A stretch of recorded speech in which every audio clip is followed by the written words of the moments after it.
अवयव कहेंगे। A11, A22, A33, ANN, इसमें देखिए जो रो है वही कॉलम की स्थिति भी है, जो यहाँ भी 2 रो, दूसरा रो है, दूसरा कॉलम है, तीसरा रो है, तीसरा कॉलम है, तो ये क्या कहलाएगा, विकर्ण का अवयव कहलाएगा किसी भी मैट्रिक्स। लेकिन ये तभी हो सकता है जब वो मैट्रिक्स क्या होगा, स्क्वायर मैट्रिक्स होगा तब।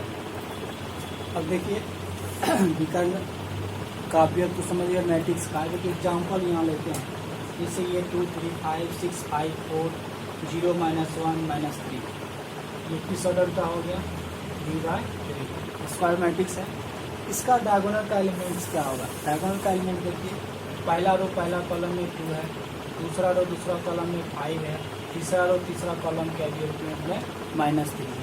तो ये जो 2, 3 और -2, 5, -3 है, इसी को हम लोग क्या कहते हैं, डायगोनल एलिमेंट्स। पूछेगा मैट्रिक्स ए का डायगोनल एलिमेंट्स क्या है, बोल देंगे 2, 5, -3। ये नहीं सब लिखना है कि 5, 5, 0, क्योंकि ये डायगोनल है, तो ये आयत में समझ लेना है, ये जिसमें रो और कॉलम की स्थिति समान होगा। यहाँ पे देखिए किस रो किस कॉलम का है, तीसरा रो का पहला रो का तीसरा कॉलम है, और ये क्या है, दूसरा रो का दूसरा कॉलम है, तो ये तीसरा रो का पहला कॉलम है। तो क्या इसमें रो और कॉलम की स्थिति समान है, नहीं है, ना इसका ही समान है, इसलिए ये डायगोनल एलिमेंट्स नहीं होगा, ये सिर्फ डायगोनल एलिमेंट्स होगा। ये 2 किस रो में है, पहला रो पहला कॉलम, देखिए रो और कॉलम की स्थिति समान है। 5 कहाँ पे है, दूसरा रो दूसरा कॉलम में है, इसलिए यह भी स्थिति इसमें रो और कॉलम का समान है। -3 तीसरा रो तीसरा कॉलम में है, इसलिए यह इसका भी रो और कॉलम की स्थिति क्या है, समान है, इसलिए ये डायगोनल का एलिमेंट्स होगा। अब एग्जाम्पल से तो समझ गए होंगे कि डायगोनल एलिमेंट्स क्या होता है। अब इस पे आधारित मैट्रिक्स का अलग और भी टाइप है, उसमें एक आता है डायगोनल मैट्रिक्स विकर्ण आव्यूह। वो विकर्ण आव्यूह क्या है, वह मैट्रिक्स, वह स्क्वायर मैट्रिक्स जिसमें डायगोनल एलिमेंट्स को छोड़कर अन्य सभी अवयव क्या हो, शून्य। यानी वह स्क्वायर मैट्रिक्स, वह वर्ग आव्यूह जिसमें डायगोनल एलिमेंट्स, डायगोनल जैसे ये है, इसको छोड़ के अन्य सभी अवयव क्या हो जाए, शून्य हो जाए। जैसे ये डायगोनल एलिमेंट्स है, इसके अलावा सभी अवयव को शून्य कर दें, तो ये सब क्या हो जाएगा, इसी को हम लोग क्या करते हैं, विकर्ण आव्यूह करते हैं। यानी ये कह सकते हैं कि विकर्ण का अवयव के अलावा सब अवयव शून्य होगा जिस वर्ग आव्यूह का, जिस स्क्वायर मैट्रिक्स का, उसको हम लोग क्या करते हैं, डायगोनल मैट्रिक्स। एग्जाम्पल भी तो समझ गए कि डायगोनल एलिमेंट्स के अलावा सब का सब अवयव क्या है, शून्य है, तो वो क्या हो गया, विकर्ण आव्यूह। दूसरा एग्जाम्पल ये देख लीजिए, जैसे 2 है, 0 है, 0 है, -5 है, इसमें भी देखिए 2/2 ऑर्डर का, ये विकर्ण का अवयव है, इसके अलावा सब 0 है, तो ये क्या हो गया, डायगोनल मैट्रिक्स हो गया, विकर्ण आव्यूह हो गया। अब शर्त के अनुसार कि क्या समझ सकते हैं, शर्त क्या होगा इसका, जैसे A = Aij m/n, अगर ये n/n होगा, स्क्वायर मैट्रिक्स होगा, तो n/n स्क्वायर मैट्रिक्स है, तो इसको हम लोग डायगोनल मैट्रिक्स कब कहेंगे, तो डायगोनल मैट्रिक्स तब कहलाएगा जब इसमें इसका शर्त है Aij = 0 और ऑल I = 0। ये कहने का अर्थ है कि जहाँ पे Aij का मान ऑल Aij भी 0 होता है, जितना भी इसमें Aij रो और कॉलम की स्थिति का एलिमेंट होगा वो 0 होगा। कब हो 0 होगा, फॉर ऑल सभी I = j, जहाँ पे रो और कॉलम की स्थिति समान नहीं होगा, उस स्थिति में इसका मान किसके बराबर होगा, 0 के बराबर होगा। जैसे यहाँ पे देख लीजिए, ये किस प्लेस पे है, A11, ये कहाँ है, A12, इसमें रो और कॉलम की स्थिति समान है, इसलिए ये 0 नहीं हो रहा। यहाँ 1, 2 है, पहला रो दूसरा कॉलम है, इसको क्या कह रहा है, 0 हो रहा, यानी I = तो j हो गया। फिर देखिए ये कहाँ पे है, 1, 3 का भी अभी 0 है, पहला रो तीसरा कॉलम है, तो यहाँ भी I = j है, ये 0 हो गया। देखिए ये क्या होता है, 2, 2 I और j दोनों बराबर हो गया, तो ये 0 नहीं होगा। ये 2, 1 I और j बराबर नहीं होता है यहाँ पे, इसलिए ये 2, 1 भी 0 है, ये 2, 2 भी। सर समझ में आ गया होगा कि जहाँ पे I और j की स्थिति समान, रो और कॉलम की स्थिति समान नहीं होगा, वो सभी अवयव किसके बराबर होगा, 0 के बराबर होगा, तभी वह वर्ग आव्यूह क्या कहलाएगा, विकर्ण आव्यूह कहलाएगा, डायगोनल मैट्रिक्स कहलाएगा। इसके बाद डायगोनल के बाद होता है स्केलर मैट्रिक्स। अब आता है स्केलर मैट्रिक्स है क्या? स्केलर मैट्रिक्स हो गया वह स्क्वायर मैट्रिक्स जिसमें डायगोनल एलिमेंट्स समान हो, बराबर हो, और डायगोनल एलिमेंट्स को छोड़ के अब अन्य सभी अवयव क्या हो, शून्य। उसको हम लोग क्या कहते हैं? स्केलर मैट्रिक्स का। अब इसको हम लोग विकर्ण अवयव के रूप में परिभाषित कर सकते हैं कि वह विकर्ण अवयव जिसके विकर्ण का अवयव समान हो वह क्या कहलाता है? स्केलर मैट्रिक्स कहलाता है। एग्जाम्पल समझिए, जैसे A equal to I 0 0 0 I 0 0 0 I। देखिए यहाँ पे ये डायगोनल एलिमेंट्स है। ये डायगोनल एलिमेंट्स क्या है? सिर्फ समान है, 5 5, एक में 5 है तो सभी क्या है? 5 है। डायगोनल मैट्रिक्स में क्या था? यहाँ 5, यहाँ 3, यहाँ 2, अलग अलग भी हो सकता है, लेकिन डायगोनल के छोड़ के सब क्या था? 0। यहाँ भी डायगोनल छोड़ के सब 0। डिफिनेशन भी बताए थे कि वह स्क्वायर मैट्रिक्स वह वर्गावयव जिसमें डायगोनल एलिमेंट्स को छोड़ के अन्य सभी अवयव क्या हो? शून्य हो, और डायगोनल एलिमेंट्स क्या हो? समान हो। उसको हम लोग क्या करते हैं? स्केलर मैट्रिक्स करते हैं। सीधे रूप में हम लोग डायगोनल मैट्रिक्स को परिभाषित करेंगे तो डायगोनल मैट्रिक्स वह डायगोनल मैट्रिक्स जिसका विकर्ण का अवयव समान हो, जिसके सघन 5 5 5, तो ये क्या कहलाएगा? स्केलर मैट्रिक्स कहलाएगा। तो यहाँ भी वही है। इसके अनुसार भी हम लोग शर्त लिख सकते हैं। क्या शर्त लिखेंगे? AI NY ये मैट्रिक्स हो गया। इस मैट्रिक्स को हम लोग क्या कहते हैं? ये स्केलर मैट्रिक्स कहेंगे।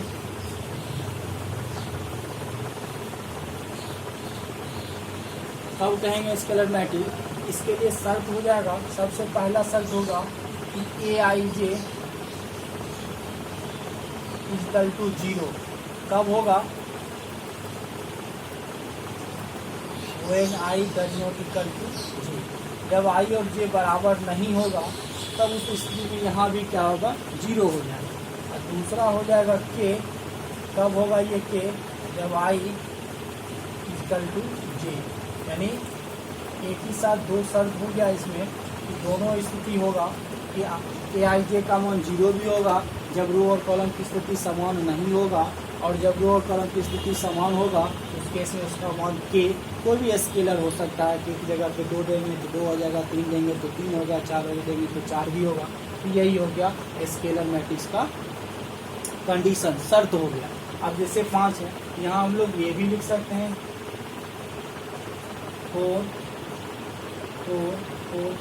अगर मान लो यहाँ 4 दे, यहाँ 3 दे दिए, ये स्केलर नहीं होगा, ये क्या हो जाएगा? डायगोनल मैट्रिक्स हो जाएगा। डिजिट जैसे ही असमान हो गया विकर्ण का तो वो विकर्ण अवयव होगा। अगर विकर्ण का अवयव जो है, अन्य सभी अवयव तो शून्य है ही, अगर विकर्ण का अवयव समान हो गया तो उसको हम लोग क्या कहेंगे? स्केलर कहेंगे। अब देखिए -1 -1 -1 भी है, यह भी क्या कहलाएगा?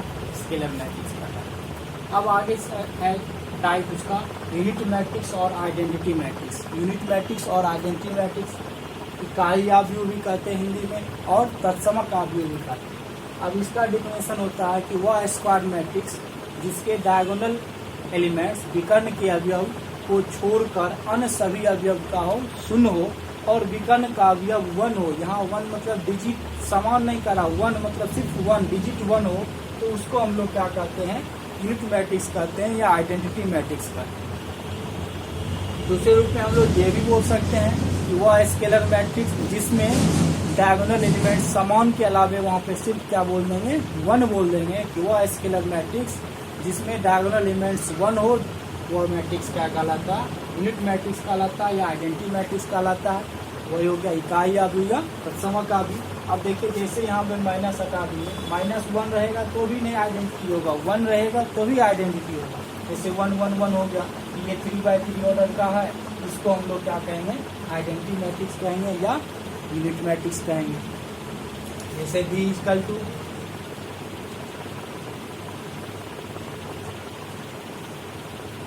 2 0 0 2 कर दें, ये 2 1 1 0 और 0 1 लिख देंगे।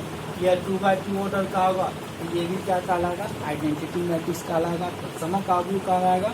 इकाई अवयव हिंदी हो गया इसका।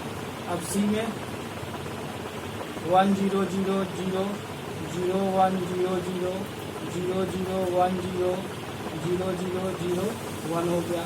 ये भी क्या होगा, आइडेंटिटी होगा। ये 4 ऑर्डर का 4 रो है और 4 कॉलम है, आइडेंटिटी मैट्रिक्स है। यानी डायगोनल एलिमेंट्स में 1 1 होगा, 1 ही होगा, उसके अलावा सब का सब क्या होगा, 0 होगा। इसको आइडेंटिटी मैट्रिक्स या आइडेंटिटी मैट्रिक्स कहते हैं। अब इसका भी शर्त है, जैसे AIJNYN को हम लोग आइडेंटिटी मैट्रिक्स कहेंगे तो सबसे पहले AIJ का मान को 0 देंगे, जब डेरिवेटिव करके जब I और J की स्थिति समान नहीं होगा तो यहाँ भी 0 होगा। सिर्फ ये K की जगह में क्या आ जाएगा, 1 आ जाएगा स्केलर के रूप में, यहाँ पे 1 ही आएगा। I इक्वल टू J के लिए जहाँ रो और कॉलम की स्थिति समान होगा उस स्थिति में इसका वैल्यू 1 के बराबर होगा। तो यही मैट्रिक्स का कंडीशन हो गया। किसके लिए, यूनिट मैट्रिक्स के लिए। यूनिट मैट्रिक्स होने का शर्त यही है कि I इक्वल टू J में 1 होगा AIJ का मान, और I इक्वल टू J में इसका मान 1 होगा। ये हो गया आपको यूनिट मैट्रिक्स का शर्त, आइडेंटिटी मैट्रिक्स का कंडीशन होता है। ये तो समझ गए आइडेंटिटी मैट्रिक्स, एग्जाम्पल भी समझ गए। लेकिन समान तौर पर हम लोग जैसे 3x3 ऑर्डर का है, यानी 3 रो और 3 कॉलम के मैट्रिक्स का जो आइडेंटिटी मैट्रिक्स बनाते हैं, जैसे ये लिखा हुआ है, इसको हम लोग A नाम दे दिए, लेकिन वहाँ पे आइडेंटिटी मैट्रिक्स को क्रमशः हम लोग I से डिनोट करते हैं। I, और अगर I के अफिक्स में हम लोग 2 दे दिए, यानी ये 2 कहने का मतलब I2 कब होगा, जब वो 2x2 ऑर्डर का। जैसे ये है जिसको B माने हैं, इसको हम लोग I2 कहते हैं। जिसको A माने हैं वो 3x3 ऑर्डर का है, जिसको हम लोग I3 से भी डिनोट कर सकते हैं। ये 4x4 ऑर्डर है, जिसको I4 से भी डिनोट कर सकते हैं। इसी तरह I1 I2 I3 I4 I5 IN तक हम लोग डिनोट करते हैं। समान तौर पर सिर्फ ये बोल सकते हैं कि आइडेंटिटी मैट्रिक्स को हम लोग किससे डिनोट करते हैं, I से। अब जैसे N ऑर्डर का आइडेंटिटी मैट्रिक्स है, उसको कैसे डिनोट करेंगे, उसके लिए भी है IN डिनोट करेंगे। IN 1 0 0 0 dot dot 0 0 1 0 0 dot dot 0 0 0 1 0 dot dot 0, इसी तरह डॉट डॉट होते जाएगा और लास्ट में क्या हो जाएगा 0 0 0 0 डॉट डॉट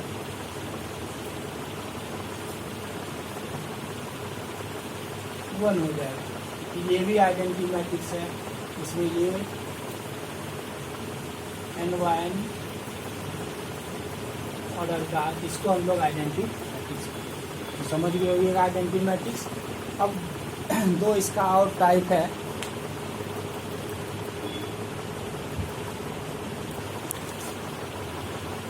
देखिए ट्रायंगुलर मैट्रिक्स होता है, त्रिभुजाकार आदि, उसमें 2 टाइप होता है, लोअर ट्रायंगुलर मैट्रिक्स और अपर ट्रायंगुलर मैट्रिक्स।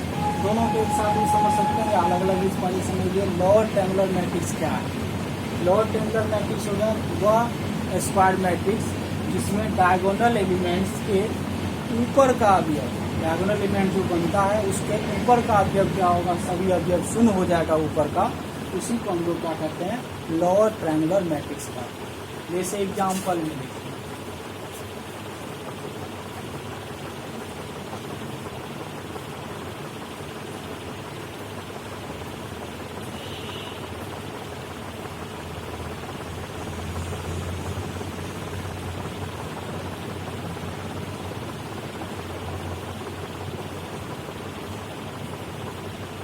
देखिए, यहाँ पे स्क्वायर मैट्रिक्स है।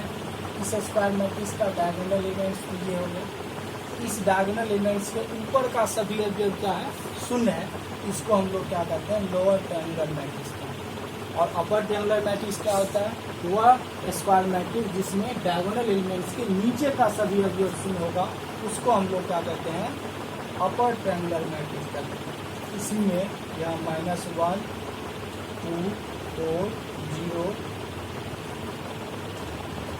3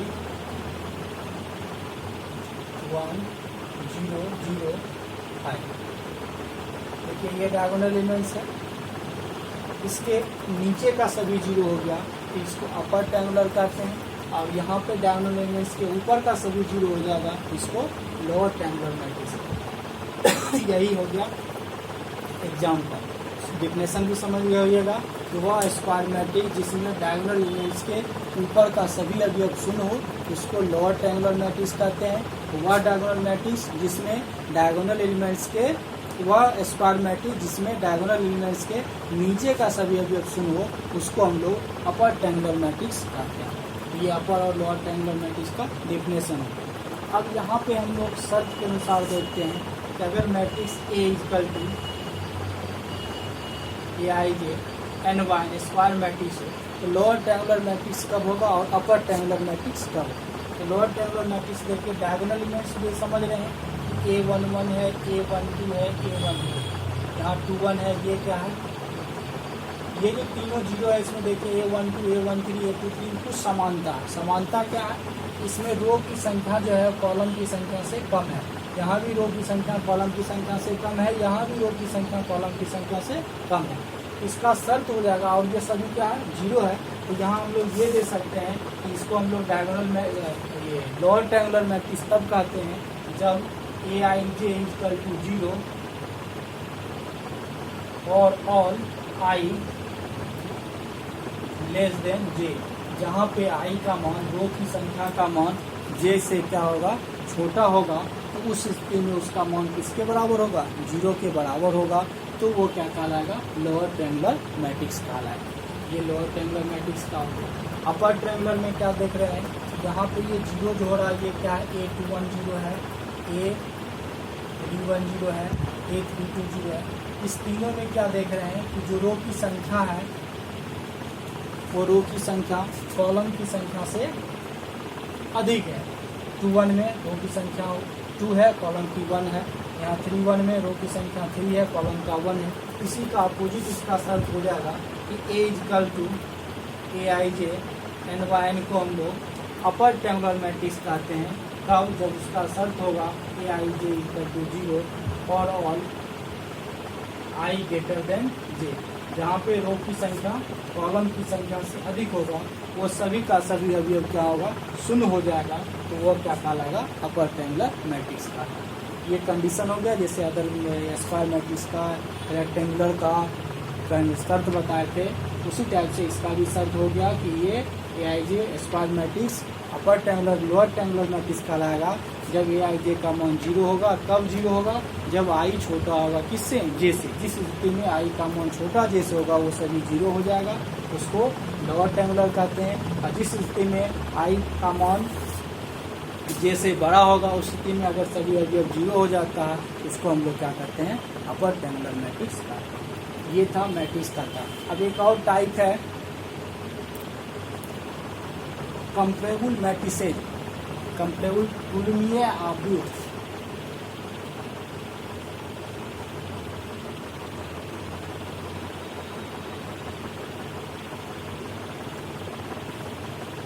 अब तुलनीय आव्यूह क्या है, वह मैट्रिक्स जिसमें रो और कॉलम की संख्या क्या होगा समान होगा, उसको हम लोग क्या कह सकते हैं, कंपेरेबल मैट्रिक्स कह सकते हैं।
ठीक है। अब इक्विटी ऑफ मैट्रिसेज पढ़ना, अब में समानता।